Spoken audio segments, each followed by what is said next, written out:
গত খেলাযোগে আপনাদের সাথে আছে আমি ফাইম রহমান। এফসি নারী এশিয়ান কাপের বাছাই পর্বে বাংলাদেশের রাজকীয় সূচনা, বাহরাইনকে বিধ্বস্ত করে 7-0 গোলের দাপুটে জয়। ফিফা র্যাঙ্কিংয়ে বাংলাদেশের চেয়ে 36 ধাপ এগিয়ে বাহরাইনের সাথে এই জয় গোটা টুর্নামেন্টে আত্মবিশ্বাস বাড়াবে লাল সবুজদের। অনুবাপের রিপোর্ট। সুরের লহর মিলে গেছে সুরে, বহুদূরের পথ অনেকটা কাছে এসে গেছে। তাই মেয়েদের এফসি এশিয়ান কাপ বাছাইয়ে প্রথম ম্যাচে বাহরাইনকে হারিয়ে উচ্ছ্বাসের হাসি প্রান্তিক ঋতু তহুরাদের মুখে। মিডল ইস্টের দেশটার বিপক্ষে 5 জন মিডফিল্ড নিয়ে সাজানো বাটলারের দল। শুরু থেকেই লাল সবুজদের দুর্দান্ত দাপট। 10 মিনিটে শামসুন নাহার আর 15 মিনিটে ঋতুপর্ণার স্কোর। বাহরাইনের মেয়েদের যেন অসহায় আত্মসমর্পণ। প্রতিপক্ষের কোনো প্রতিরোধী কাজে আসেনি। 2-0 এগিয়ে থাকা বাঘিনীরা হয়ে উঠেছে আরও ক্ষিপ্ত। নিশানার খোঁজে বাংলার মেয়েদের গোছানো ফুটবল সবাইকে করেছে মুগ্ধ। ছন্ন ছাড়া বাহরাইনের ডিফেন্স লাইন ফার্স্ট হাফে হজম করেছে আরও 3 গোল। তহুরার জোড়া গোলের সাথে কোহাতি কিস্কুর একটা। 5-0 গোলে এগিয়ে থেকে দ্বিতীয় অর্ধ শুরু করে বাংলাদেশ। গোল শুধু মরিয়া বাহরাইনের সব পরিকল্পনা ভেস্তে যায় লাল সবুজের ডেরায়। 3 কাঠির নিচে রূপনা চাকমা দিয়েছেন আস্থার প্রতিদান। উচ্চতা, শারীরিক গঠন কিংবা কাগজ কলমের হিসাব মাঠের খেলায় কোনো কিছু পাত্তা পায়নি। বাহরাইনের ডিফেন্ডারের অন গোলে স্কোর লাইন 6-0। ম্যাচের 74 মিনিটে বদলি নামা মুনকির গোলে ব্যবধান আরও বাড়ে। বাংলার মেয়েরা ম্যাচটা জিতে নেয় 7-0 গোলের বড় ব্যবধানে। এফসি এশিয়ান কাপ বাছাইয়ের প্রথম ম্যাচের এই জয় আত্মবিশ্বাস যোগাবে গোটা টুর্নামেন্টে। অনুবাপী 71। দ্বিতীয় দিনের মতো হলো প্রবাসী ফুটবলারদের ট্রায়াল, যেখানে প্লেয়ারদের পাসিং, গেম বিল্ডিং থেকে কমিউনিকেশন ক্যাপাসিটি পরখ করে দেখেছেন বাফুফের পারফরমেন্স মূল্যায়ন কমিটি। এদিকে ফিটনেস নিয়ে রাতারাতি ইউটার্ন নিয়েছেন বাফুফের কার্যনির্বাহী কমিটির সদস্য সাইদ হাসান কানুন। জানিয়েছেন ফিটনেসে উন্নতি হয়েছে ফুটবলারদের। ট্রায়ালের দ্বিতীয় দিনের খবর জানাচ্ছেন পার্থ বণিক।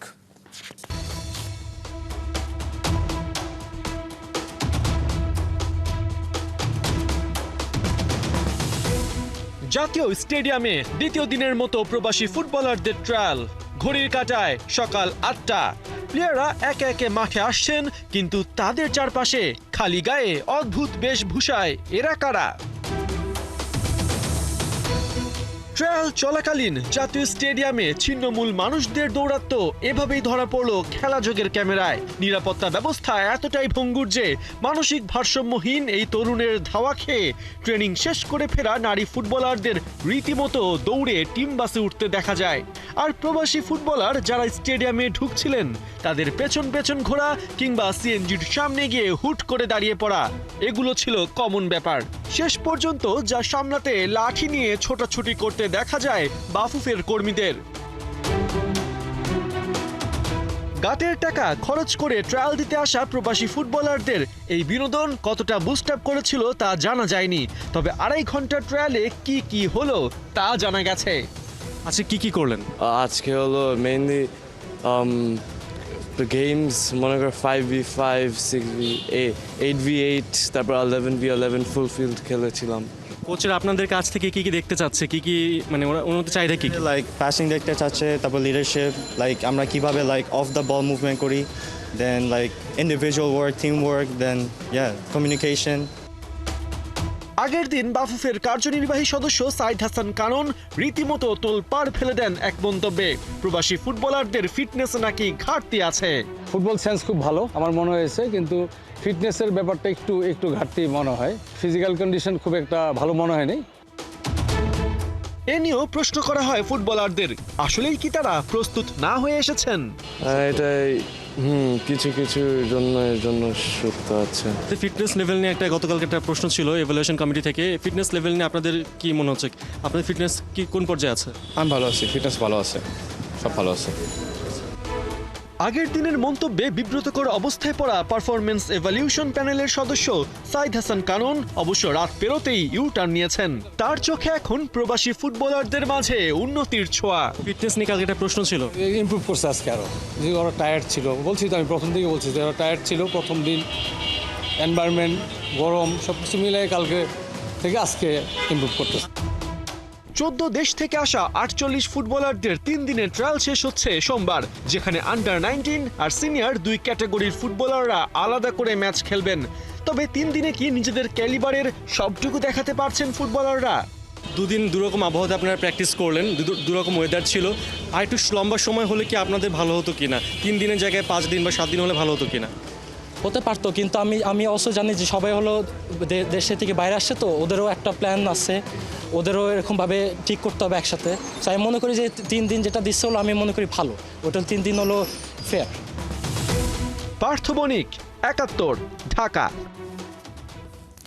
সম্পন্ন হলো প্রবাসী ফুটবলারদের 2 দিনের ট্রায়াল। প্রথম দিনে চাইতে দ্বিতীয় দিনটা ছিল বেশি উপভোগ্য। সময়ের সাথে সাথে বাংলাদেশের আবহাওয়ার সঙ্গে মানিয়ে নিতে পেরে বেশ খুশি ফুটবলাররা। 2 দিনের ট্রায়াল শেষে সোমবার থাকছে 2 গ্রুপের 2টি ম্যাচ। প্রবাসীদের ম্যাচ মাঠে বসে বিনামূল্যে দেখার সুযোগ থাকছে দর্শকদের জন্য। হাসান সজীবের রিপোর্ট। একটা সময় জাতীয় দলের ম্যাচ হলেও ফাঁকা থাকতো গ্যালারি, আর এখন প্রবাসী ফুটবলারদের ট্রায়াল দেখতেই গেটের বাইরে ভক্তদের উপচে পড়া ভিড়। এমন দৃশ্যই বলে দেয় দেশের ফুটবল নতুনভাবে প্রাণ ফিরে পেয়েছে। বাংলাদেশকে নিয়ে বড় স্বপ্ন ফুটবল প্রেমীদের চোখে। না, দেখা যাচ্ছে না, বিন্দু পরিমাণ দেখা যাচ্ছে। এটাই মানে গর্ববোধ করতেছি, যে ফিল করতেছি যে না, প্রত্যাশা আছে তাদের উপর আমাদের। আশা করি এখান থেকে অনেক ভালো প্লেয়ার পাবে এবং বাংলাদেশ অনেক ভালো জায়গা পর্যন্ত যাবে। এই টিম নিয়ে আমরা অনেক আশাবাদী। ভবিষ্যতে বাংলাদেশ বিশ্ব দরবারে যেন বড় পরিসরে আমরা যেন মাথা উঁচু করে ফুটবল খেলতে পারি। লাল সবুজের জার্সিতে খেলায় বিভোর বিশ্বের বিভিন্ন প্রান্ত থেকে ছুটে আসা প্রবাসী ফুটবলাররা। প্রথম দিনে চাইতে দ্বিতীয় দিনটা ছিল সহজ। আবহাওয়ার সঙ্গে মানিয়ে নিতে পেরে বেশ খুশি তারা। বেশ ভালো আজকে ওয়েদার, বিকজ ঠান্ডা weather, it's cold. Today's trial session was very good, way better than yesterday. I think everyone was way more fit, everyone gelled together a bit more, and yeah, it was very good overall. Weather for me, no problem. Weather 200 degrees I can do. But today everybody played better, everybody played with heart, everybody showed that they were a true Bengali, a Royal Bengal Tiger. So সবাই আজকে অনেক ভালো খেলছে. It was really good performance from everybody. If you're a true baller, if you're a true soccer, if you're a true footballer, মাঠের ব্যাপার না, পায়ের ব্যাপার, খেলার ব্যাপার, এটা মন থেকে আমরা খেলি। সো মাটিও হোক যেটা হোক, আমরা we are good footballers, you know, footballers they can play on anything. আমরা আজকের খেলছি খেলা, বড় খেলা, খুব ভালো লাগছে। ইনশাল্লাহ কালকেও ভালো হবে। আমরা আস্তে আস্তে ইউজ টু হইলাম, জেলিং করলাম নাইয়ালে। এখন আমরা অলমোস্ট সারা নাম জানি। সে বলো বালা খারে আমরা পাস দিলে ট্রাস্ট করতে পারবো, পাস দিয়া ইমান হয়েছে। আমরা জানি কোন প্লেয়ার আমরা বল দিলে খেলতে পারবো বালাও। আস্তে আস্তে অ্যাডজাস্ট করলাম। 2 দিনের ট্রায়াল শেষে তৃতীয় দিন সোমবার থাকছে 2 গ্রুপের 2টি match.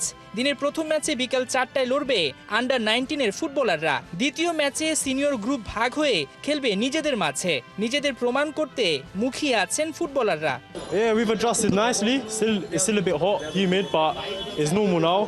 I think tomorrow will be a lot better. We'll drill a bit more, and hopefully the stand will increase a bit more. কালকে লাস্ট গেম হইব, আমরা লাস্ট চান্স সারা প্লেয়ার লাগি যে দেখাইতাম আমরা গুড এনাফ নি দেশের লাগি। অবভিয়াসলি ডিফারেন্ট এজ গ্রুপের খেলার, আন্ডার 23, আন্ডার 21, ইমানস শুড গেট এ চান্স। হে বালা খেলা সারা পয়লা দিনও আসিল, আজকেও বালা খেলাইছে। সো ইনশাআল্লাহ আমরা ফিউ প্লেয়ার চান্স আছে খেলাইবার। সো হোপফুলি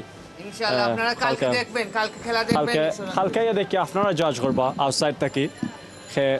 সে মনে করেন আপনারা খেলতে পারবো ন্যাশনাল টিমও লাগে। প্রবাসীদের ম্যাচ মাঠে বসে বিনামূল্যে দেখার সুযোগ থাকছে দর্শকদের জন্য। হাসান সজীব, ৭১। গুরুসন এইটের সঙ্গে প্রথম দিনে তাসকিনকে দিয়েছেন এক গাদা টোটকা। ইনজুরি সেরে মাঠে ফেরার যুদ্ধে থাকা তাসকিন কলম্বোতে নেটে ছিলেন দারুণ আগ্রাসী। ওয়ানডে সিরিজ দিয়ে ফিরতে এই প্রিমিয়াম ফাস্ট বোলার দারুণ আত্মবিশ্বাসী শ্রীলঙ্কার। কলম্বো থেকে নাইয়ান বিন জসিমের পাঠানো রিপোর্ট।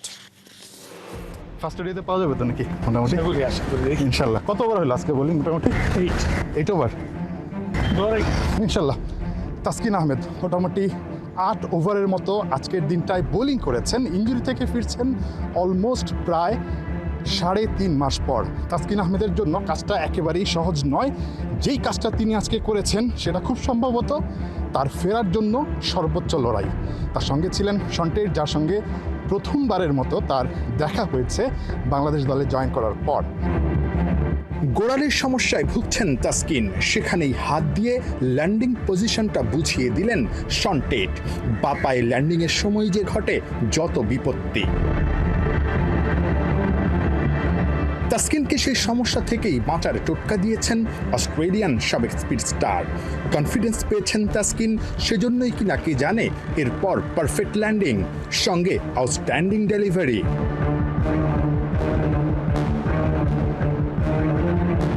বিশ্ববিখ্যাত ব্র্যান্ড অ্যাসিক্সের জুতোয় তাসকিনের ট্রেডমার্ক সেলিব্রেশন। জুতোটা যে তাসকিনের জন্যই স্পেশাল এডিশন। শ্রীলঙ্কার বিপক্ষে নিজের ওই চেনা সেলিব্রেশনে নিশ্চয়ই বারবার উঠতে চাইবেন তাসকিন। তপ্ত গরমে টানা ৮ ওভারের স্পেল করেছেন। ওয়ানডে সিরিজ শুরু হবে আরও 2 দিন বাদে। শতভাগ ফিট হয়ে ফিরতে পারবেন তো তাসকিন? তাসকিনের জন্য অবশ্য এমন ইনজুরি নতুন কিছু না। লড়াই শেষে ফিরে এসেছেন বারবার, তেমনটাই করতে চাইবেন এবার। প্রত্যেকটা ইনজুরি যখন হয়েছে প্রথম কয়েক মাস মনে হয়েছে যে আল্লাহ জানে বোলিংয়ের কি হবে, খেলার কি হবে। আমার শোল্ডার, আমার নি, আমার অ্যাঙ্কেল, ব্যাক, মানে প্রত্যেকটা জায়গায় আপনি স্ক্যান করলে কিছু না কিছু পাবেন। বাট আল্লাহর মধ্যে সেরে উঠছে। সো বিশ্বাস আর হার্ডওয়ার্ক থাকলে যে কোনো কিছুই জয় করা সম্ভব। এই ধরনের হট ওয়েদারে, আসলে গরম ওয়েদারে অতটা লম্বা স্পেলে বোলিং করা খুব একটা সহজ কাজ নয়, কিন্তু তাসকিন কিন্তু সেটা করে দেখিয়েছেন এবং তিনি ফেরার জন্য একেবারেই মুখিয়ে আছেন। শেষমেশ বাংলাদেশের যিনি বোলিং কোচ আছেন শন টেট, তার সঙ্গে হাই ফাইভ করেছেন, অর্থাৎ সব কিছু ঠিকঠাক ছিল এটিই বুঝিয়েছেন।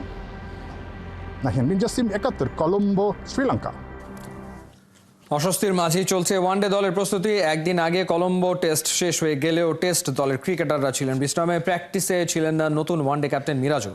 শ্রীলঙ্কার কলম্বো থেকে নাহিয়ান বিন জসিমের পাঠানো রিপোর্ট।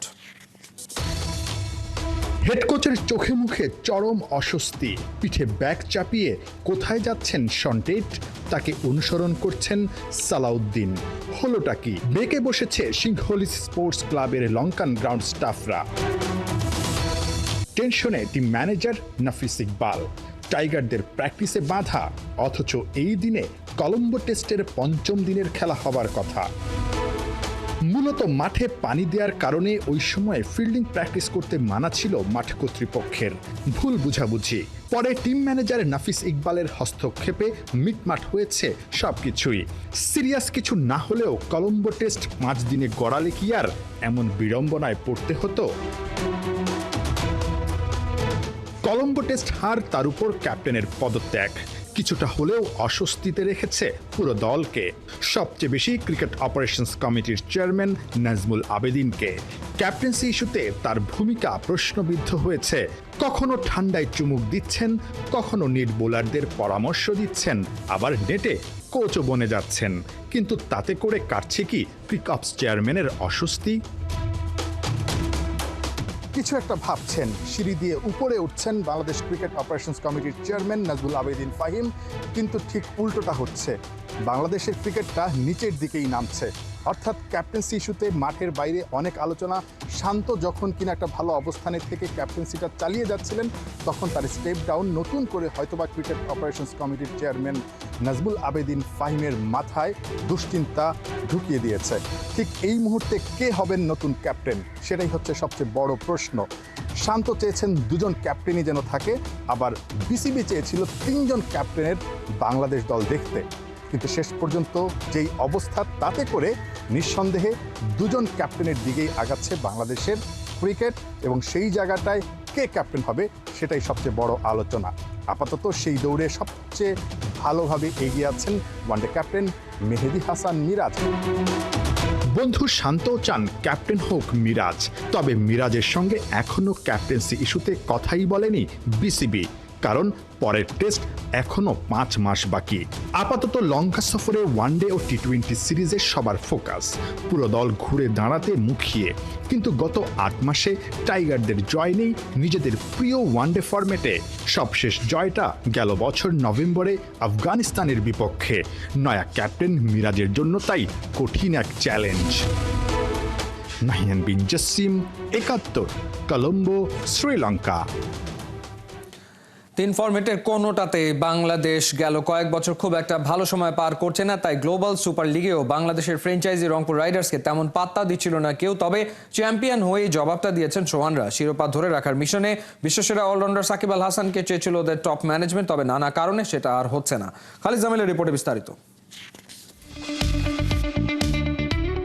দেশের ফ্র্যাঞ্চাইজি ক্রিকেটের জয়েন্ট দল রংপুর রাইডার্স, বিপিএল এর অন্যতম সফল স্কোয়াড তাদের, আর ওদের সঙ্গে সাকিব আল হাসানের নামটা বেশ ভালোভাবেই জড়িয়ে। তবে কেবল এক সিজনের জন্য নয়, বেশ কয়েক আসরে টাইগার অলরাউন্ডারকে দলে টেনেছিল তারা। বিপিএল এর থার্ড সিজনে প্লেয়ার বাই চয়েস ক্যাটাগরিতে প্রথম এই ফ্র্যাঞ্চাইজিতে নাম লেখান সাকিব। 2019 সালে এসে তাকে আরও একবার 1 বছরের চুক্তিতে দলে ভেড়ায় Rangpur. Global super league target করে সাকিবকে আরও একবার নিতে চেয়েছিল টুর্নামেন্টের ডিফেন্ডিং চ্যাম্পিয়নরা, তবে তার হয়ে উঠল না। সবসময় আমি চাবো যে ক্রিকেটার সাকিব আল হাসান আমার সাথে, আমি একসাথে ড্রেসিং রুম শেয়ার করাটা আমার জন্য অবশ্যই একটা বড় উপভোগের এবং প্রাউডের ব্যাপার। অবশ্যই আমি চাবো যে কোনো সময়, যে কোনো জায়গায়, যে কোনো টিমেই একসাথে এক ড্রেসিং রুম শেয়ার করতে। এবং যেটা বললাম যে ক্রিকেটার সাকিব আল হাসান এক টিমে থাকলে যে কোনো টিম আপনার অনেক বেশি বেনিফিট পাবে। সেটা বাংলাদেশ টিম লাস্ট কয়েক বছর না, অনেক লম্বা সময় ধরে পেয়ে আসছে। আমরা ওনাকে যে নিতে চাইনি তাও না, কিন্তু আমরা সবাই দেশের সিচুয়েশন জানি, সার্কামস্ট্যান্সেস জানি। সাকিব ভাই at any point of time will be in the starting 11 অথবা যে কোনো ফ্র্যাঞ্চাইজে, but with the current situation and the circumstances আমাদের ওগুলোর পরিপ্রেক্ষিতে রেখে আমরা তাকে হয়তো এবার নিতে পারিনি। সাকিব আল হাসানের ইস্যু ভিন্ন। তবে গেলবার যে বাংলাদেশি ক্রিকেটাররা জিএসএল এ খেলেছেন, টাইগাররা শ্রীলঙ্কা সফরে থাকায় ক্যারিবিয়ান দ্বীপপুঞ্জে রংপুরের সাথে যাওয়া হচ্ছে না তাদের অনেকেরই। সেটা বিবেচনা করেই নিজেদের দল গঠন করেছে ফ্র্যাঞ্চাইজিটি। জানতে চেয়েছিলাম যে ন্যাশনাল সাইডে কে থাকতে পারে না কে না থাকতে পারে। আমরা ওভাবে করে এনওসি অ্যাপ্লাই করেছিলাম। যারা এখন ন্যাশনাল সাইডে চলে গিয়েছে, মিরাজ, শামীম পাটোয়ারি, নাইম শেখ, ওদেরও এনওসি আমরা অ্যাপ্লাই করেছিলাম এবং ওদের এনওসি দেওয়াও হয়েছিল, কিন্তু ওরা যেহেতু ন্যাশনাল ইন্টারেস্টের জন্য ওদের চলে যেতে হয়েছে। ঘরোয়া ক্রিকেটে পারফরমেন্সের হিসেবে নুরুল হাসান সোহান ন্যাশনাল টিমে ডাক পাবেন এমনটাই ধরে নিয়েছিল রংপুর ফ্র্যাঞ্চাইজি। হয়তো তাদের নিয়মিত অধিনায়ক সোহান নিজেও ভেবেছিলেন তাই, কিন্তু সেটা না হওয়ায় মন্দের ভালো সোহানের জন্যই। দলের অধিনায়ক হিসেবে উড়াল দিচ্ছেন ক্যাপ্টেন হিসেবে গায়ে রংপুরের সেই চিরচেনা ডিজাইনের জার্সি, কেবল স্পন্সর নেম আলাদা। সঙ্গী হচ্ছে পারফর্ম করেও টাইগার জার্সিটা গায়ে চড়াতে না পারার আক্ষেপ। আমি আসলে এমন কোনো কথা বলতে চাই না যেটা অন্য কাউকে ডিসরেসপেক্ট করা হয়, কারণ আমার কাছে মনে হয় যে আমার সিলেকশন বা এগুলো আমার হাতে নাই। আমার কাছে পারফর্মটা করা ইম্পর্টেন্ট। অবভিয়াসলি দেখেন, যেটা বললেন আপনি, সময় খারাপ ভালো থাকে, হয়তো এখন সময়টা ভালো যাচ্ছে, এখন কন্টিনিউ করতে পারলে যতটা কন্টিনিউ করা যাবে এই মোমেন্টামটা ক্যারি করতে পারবো, আমার ক্যারিয়ারটা বড় হওয়ার চান্স বেশি। সোমবার থেকে ধাপে ধাপে ক্যারিবিয়ান দ্বীপপুঞ্জে উড়াল দেবেন রংপুরের টিম মেম্বাররা। নিজ নিজ দেশ থেকে এসে যুক্ত হবেন কাইল মেয়ার্স, আকিব জাবেদ, তবরিজ শামসি, খাজা নাফের মতো ফরেন রিক্রুটস। খালিদ জামিল, একাত্তর। এই ছিল এই মুহূর্তের খেলাযোগে। সরাসরি সংবাদ অনুষ্ঠান দেখতে চোখ রাখুন একাত্তরের ফেসবুক পেজ এবং সাবস্ক্রাইব করুন একাত্তরের ইউটিউব চ্যানেল। একাত্তরের সাথেই থাকুন।